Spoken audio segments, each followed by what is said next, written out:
chaîne de la diaspora congolaise.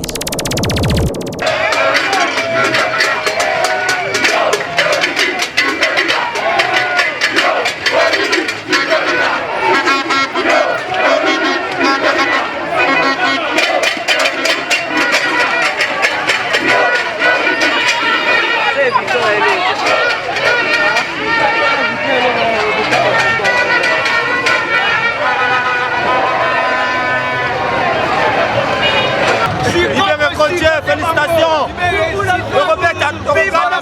La carte de finale ont gagné!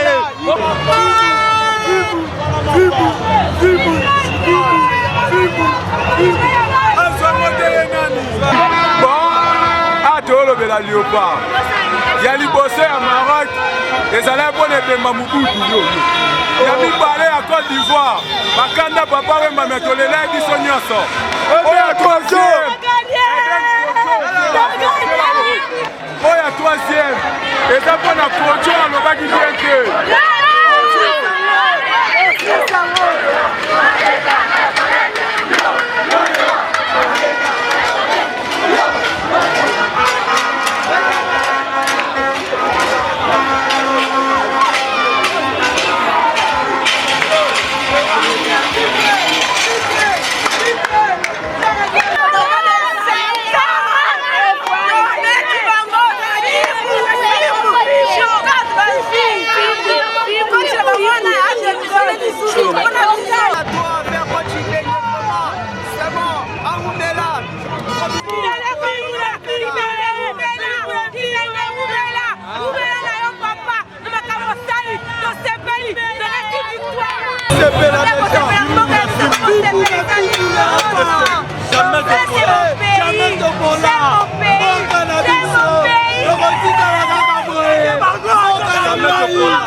Télévision, la chaîne de la diaspora congolaise.